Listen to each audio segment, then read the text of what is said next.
In my last video, I discussed the tanks in Final Fantasy XIV and how they have changed throughout Shadowbringers, but more importantly, I discussed their places in the meta.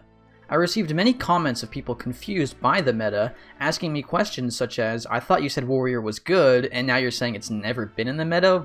What gives? Today I would like to talk about and explain the meta in Final Fantasy XIV, and more importantly, all of the different metas that exist in Final Fantasy XIV. This video will get pretty complicated, so don't worry if you don't follow me on everything I say. As you progress through the game and improve your skill level, you'll start to understand the things I'm talking about a bit better. First up, we have to define the word meta. Meta can best be described through an acronym, Most Effective Tactics Available. Simply put, meta means the best possible strategies that exist, and from a class point of view, the best classes to bring to a raid fight. When a class is in the meta, that means it's the best class to bring for the activity you're doing. It's important to understand that the overarching meta in Final Fantasy XIV is damage per second. This often confuses newer or weaker players, as they might have come from other MMOs that don't have a DPS meta. The DPS meta in 14 means that your end goal in everything is to do the most amount of damage possible. This is not just for DPS classes, but for tanks and healers too. You might ask, why does a tank need to focus on DPS? Shouldn't they focus on defense? Why does a healer need to focus on DPS? Shouldn't they focus on healing? This is an age-old question that has been asked to veteran 14 players for years.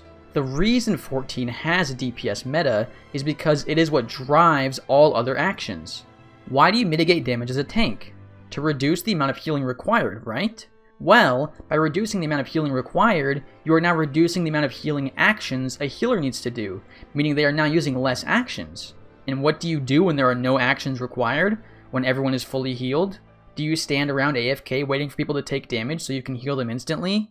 No, of course not. You're not just going to stand there and do nothing, so you do damage.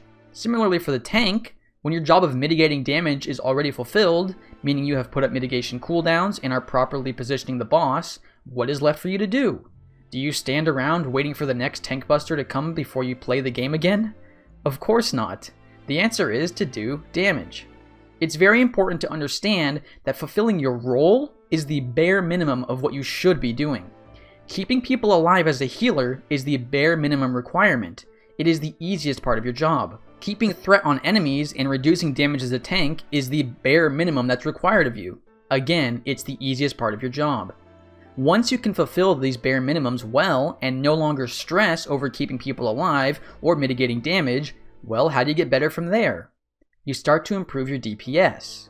An extremely common misconception with healers is that they should be keeping everyone topped up. This is so far from reality that as you get better as a player, you'll start to understand the true requirement of a healer. Keep people's HP above 0. If they have 1 HP or 100,000 HP, they're in the same state, alive. So your goal as a healer is only to keep people above 0 HP. It is not to keep them topped up. Meaning, once you know how much damage a fight is going to do to your raid, you can plan out your healing and reduce how much healing you do, and therefore do more DPS while keeping your party members at a stable but lower HP value. This is where the DPS meta comes from. When you boil down what your job is as a tank or a healer, it is extremely simple. As a tank, position the boss well and mitigate damage. As a healer, keep people above 0 HP. After that, your only goal is to do more DPS. Obviously, as a DPS class, your job is already in the title. You are supposed to be doing maximum DPS, so that's why we focus on tanks and healers when talking about a DPS meta. Now that we have established why the meta in 14 revolves around DPS, we have to discuss all of the different types of metas that exist. When most people say that a class is in the meta, the specific meta they are talking about is the potential damage meta. Meaning that if you bring the 8 potential damage meta classes to a target dummy and everyone plays well, you will do the most amount of raid DPS, meaning the most amount of combined DPS across all 8 players. So the potential damage meta is the potentially highest DPS class lineup. So then why is it called potential damage and not just the highest damage meta? That's because raid bosses are not target dummies. They have mechanics, they have downtime, there are phases where you can't hit the boss or where the boss will stun you. it's very likely that the potential damage meta is not going to be the actually highest DPS lineup for every single fight. The potential damage meta is just an outline of these classes when paired together in a perfect scenario do the highest combined raid DPS. The actual lineup that is meta varies on literally every single boss fight. This is due to timings, when a boss does certain things, how the mechanics impact a class's rotation. Let me give you a very simple example. Say a boss lasts 80 seconds. Obviously, no boss is this short, but for the sake of simplicity, let's say this boss has a fight duration of 80 seconds, meaning that on average, it will take 80 seconds to kill the boss.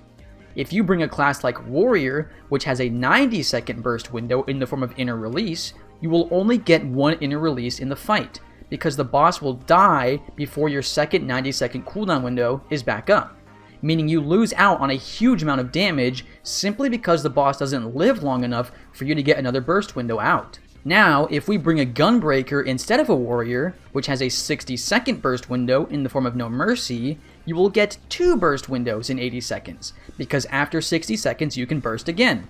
So in this specific scenario, you would want a Gunbreaker over a Warrior, because with getting 2 burst windows instead of just 1, the Gunbreaker will do more DPS. For this fight in specific, Warrior is not in the meta. This is why the meta in 14 is so fluid. Yes, there is a potential damage meta that most groups follow as it's the easiest to understand and on average will be the highest raid DPS lineup for them, but when you are going for the top of the top rank 1 DPS lineups, the classes you bring will change almost every single fight.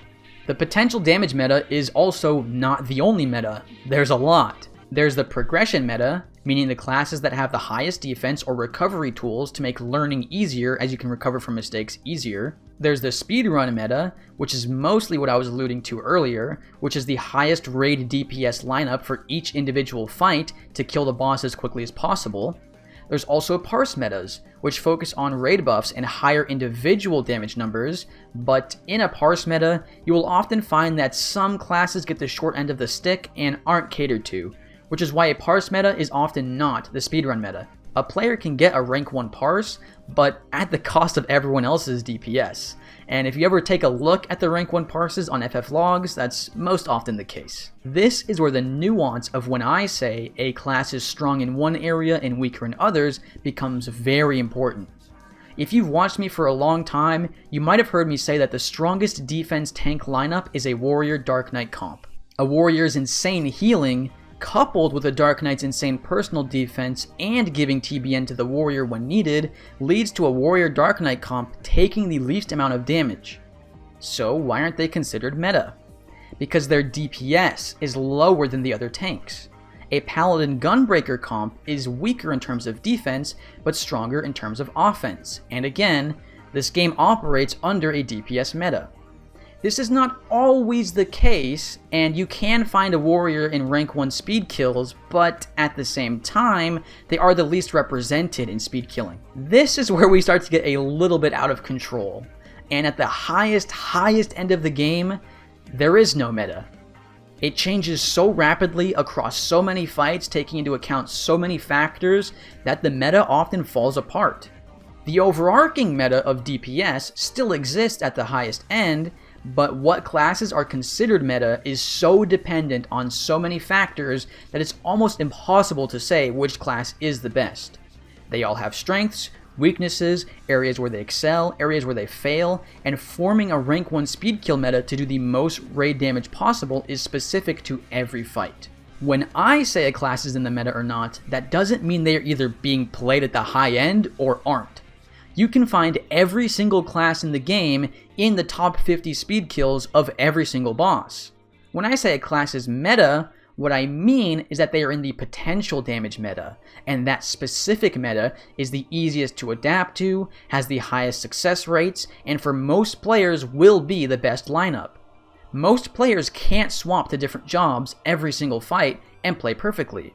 Most players excel at one job or two, and so learning a potential damage meta job can be highly efficient in terms of overall success. It's very true that you can clear every fight on any job, but certain lineups will just by default put out more raid DPS, and so that is why there is a meta, because it most often ensures success, hence the acronym Most Effective Tactics Available. For most players, the most effective tactic is to play a potential damage meta job and just stick with that across all fights.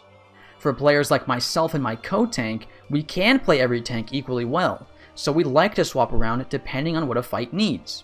At the start of this expansion, we played Warrior Dark Knight, the highest defense comp, and it worked great. We then got to Titan Savage and realized we were lacking party mitigation, and so we swapped to Warrior Paladin, as we wanted me, the Warrior, to do 3 invulns, and only Warrior could fulfill that, but also wanted the extra utility a Paladin brings. Once the second tier of Shadowbringers was released, I played Dark Knight, as it has higher defense than Warrior, and my co-tank stuck to Paladin, as the healing of a Warrior just wasn't needed, and a Hallowed Ground was very powerful. So as you rise in player skill and learn more jobs, you can adapt to fights and bring a class that is more effective than what might be considered in the potential damage meta. At the highest end of the game, there is no meta. The meta exists for the middle players, the biggest bulk of players. Most players will be most effective when they adhere to the potential damage meta. And that is what I mean when I say a class is in the meta or not. Hopefully this answered most of your questions. If you liked this video, leave a like. If you didn't, a dislike. Make sure to subscribe and hit the notification bell to stay up to date with my uploads, and I'll see you guys in the next one. Peace.